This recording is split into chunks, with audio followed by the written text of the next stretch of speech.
Wendy Williams made a living being messy and spilling people's tea on the radio. She was different, bold, problematic even. In her era, the way she delivered celebrity news, some would say she was unconventional and unprofessional. But little did she know she was laying down the blueprint for the bloggers and the gossipers of today. Wendy pulled no punches. She asked the questions that the audience wanted to know without all of the fluff and small talk. She didn't mind putting people on blast. And in the process, she made a lot of enemies, like Whitney Houston, Method Man, and Judge Mathis, to name a few. She famously outed people like Mr. C and P. Diddy. She spared no one, and because of it, she took a lot of heat, but it still didn't kill her ambition to make it to the top.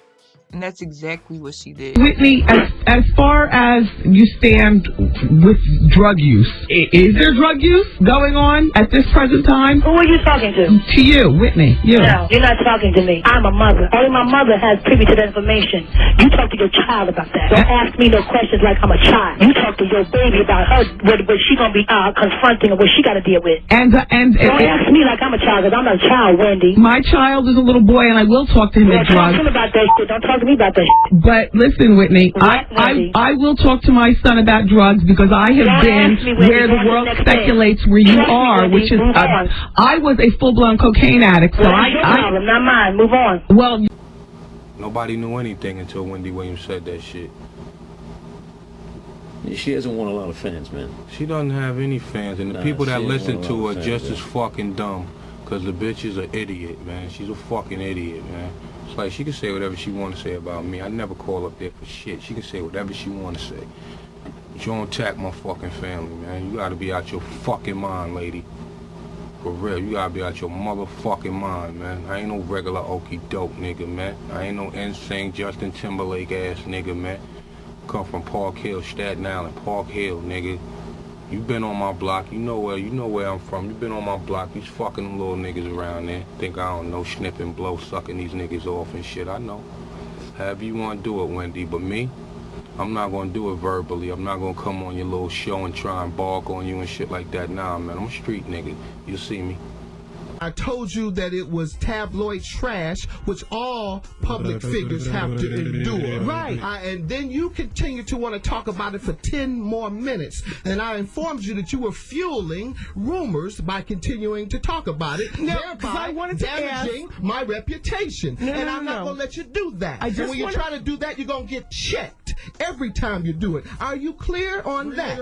Or do I have to continue checking you over and over? Because I will. As long as I'm here and as long as you get out of order, I will check you. so Yeah. so you don't know this woman? There you go again. Are you still getting high? Because I just saw you leave the bathroom looking like you were getting high. In fact, you got white powder around your nose right now. do. Yes, you do. Ask your colleagues. Okay, can we bring a close up? Doesn't it look like Can she got somebody white bring a powder close up around her nose? The VH1 You got cameras. powder around your nose. Let's take a look. It looks like it to me. It looks like you got white powder to me around your nose. I don't know You whether still a dope fiend? I need to check you in the rehab and pray for you. Well, You need help, sweetie. Let's all get along. Turn to Christ. He'll Okay. save you. all right. What church you go to? Where's my deck of cards at? You picked the wrong one this time, Wendy. That's all. No, I think I picked the right one, baby. That's right. You I want to build think your ratings that up this on me. is You want like to build this your is ratings like up on a real star. absolutely That's nuts. right, baby. Look, after this is over, are you and I still cool? I kiss you now. We cool now. No, I don't cheat on my husband. You know, That's right. You You know. screw other women in front of him. That's what you admitted to a minute ago. Remember, you just said he watches while you screw women. Isn't that what you said on the air? Your listeners heard you. You are deny it now?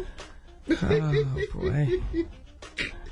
Yeah, it's tough, isn't it? Artie, It's tough dealing with a can real you please one when just- you're used to dealing with fakes. okay. It's tough I just dealing need with a somebody real. to. Love or hate her, she did her job and did it well. No doubt about it. Wendy Williams was at her prime during her radio days. It didn't matter if she was in New York or Philly. The people loved her and her messy ways. Wendy relentlessly gossiped about every and anyone who had a juicy story worth telling. But little did everyone know, she had a few skeletons in her closet herself. But of course, no one could tell a good story like Wendy, so she spilled her own tea before anyone else could in her book, Wendy's Got the Heat. She talked about her childhood, her addiction to cocaine, her marriage. She told it all. In a twisted way, I respect Wendy. She had a goal and achieved it. She definitely stepped on some toes on her way up, but she got there. But it's a small part of me that feels like everything that Wendy is going through now is her karma. During her radio days, Wendy was raw and foul. She effed over a lot of people with her big mouth and got uber successful by exploiting people's personal business. Is it her turn now to feel how she made other people feel? Is the Wendy Williams era over? Let's rewind a little bit. My money. I want my money. This is not fair. And Wells Fargo has no questions and answers with regarding my money. This is not fair. Who knows what cottonmouth is?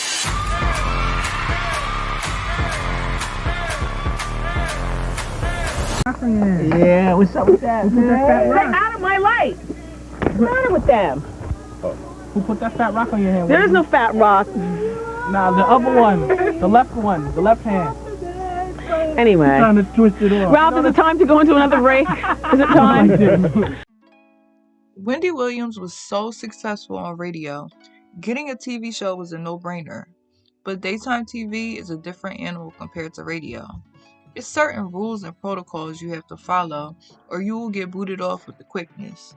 Daytime TV Wendy was totally different from radio Wendy.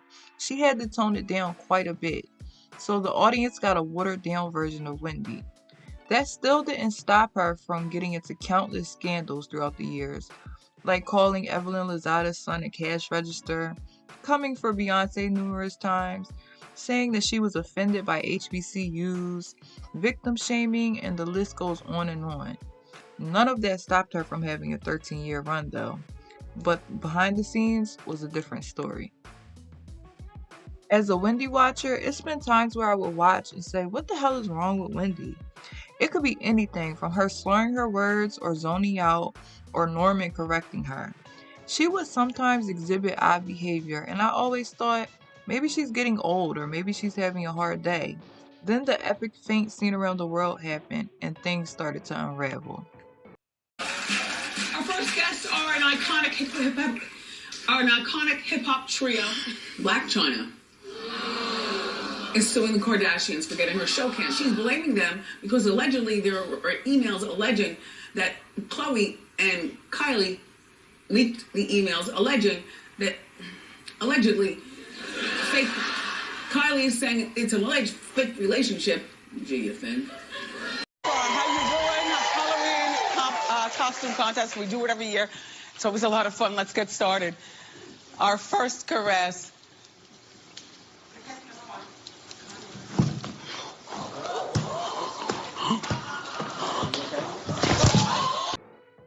The pieces slowly started to make sense. Wendy was not okay. Wendy was always candid about her health and issues that she was having with her thyroid and lymphedema, but it was more than just her health. It was her kryptonite, the person who could hurt her more than anything, her husband, Kevin Hunter. Anytime any scandals would come out about their marriage, Wendy's infamous line would be, "Everything's great in Hunterville." But everyone soon found out that that was the farthest thing from the truth. It was no secret that Kevin had extracurricular activities before because Wendy made it known. But this time, it was blatant and shameless. The mistress lived right down the street from Wendy. Child, the disrespect of it all. And as a talk show host who's infamous for airing out everyone's tea, when your own tea blows up in your face, you can't really ignore it. But Wendy still came on and denied the rumors when everyone with two eyes could see she was getting played like a fool. Things quickly started spiraling even more when Wendy announced that she was living in a rehab facility while still doing her talk show. It was sad to watch someone so successful become so unhinged at the hands of a shitty man, and even through all of that, she still tried to save face. The queen of gossip was finally getting her karma. Her marriage was falling apart and she was fighting to stay sober. I'm sure everyone she ever talked about felt completely vindicated. Wendy was getting a taste of her own medicine, but then the knife got twisted in her back a little more, and the news broke that Kevin and his longtime mistress were in the hospital delivering their baby. It was the straw that broke the camel's back.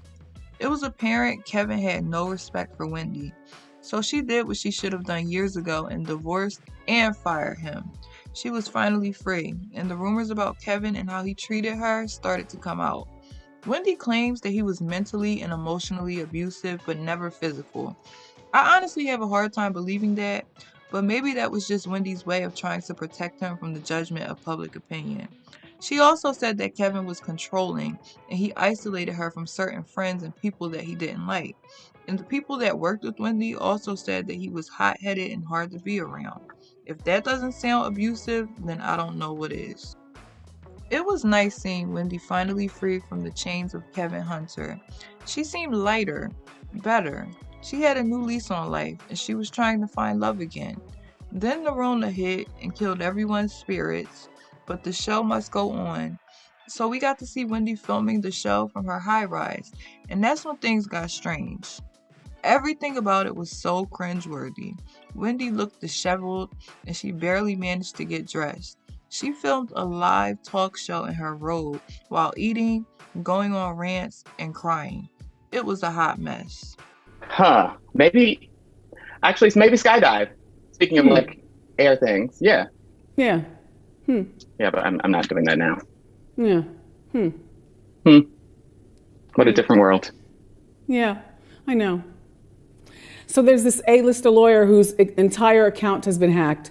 He's got over 20-something, anyway, a big number of big clients that you know, including Gaga, Elton John, Barbra Streisand, Mariah Carey, Robert De Niro, LeBron James, and that would be the father of Lizzie Grubman, and his name is Alan Grubman. He's a world-renowned attorney. This was not the Wendy we knew. Her filming from her apartment didn't last long because it wasn't a good look, and it stirred up lots of rumors about her mental health, so she took a well-deserved break. I was excited to see Wendy come back to her purple chair once the world got back to the new normal post-Rona, but things were not the same. She wasn't her normal self. She seemed really out of it. Norman was helping her more than usual as she got stories mixed up and she fumbled over her words a lot. As a longtime fan, it was like Wendy was a shell of herself. Then she announced that her mom passed, and anyone who watches Wendy knows how she feels about her mother. It was like one thing after another, and I honestly stopped watching the show because it was sad seeing one of my faves go out so bad. Then, just like that, she announced that she was taking a break. 1 month went by, then another, then another.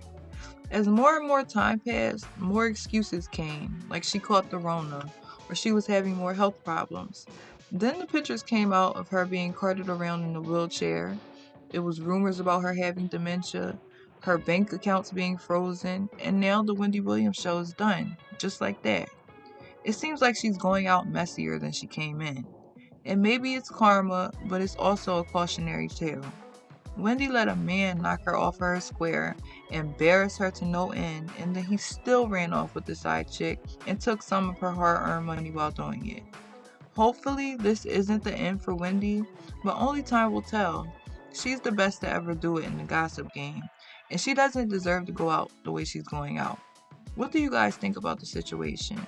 Do you think that Wendy deserves everything she's getting? Let me know in the comments, and don't forget to like and subscribe. Bye!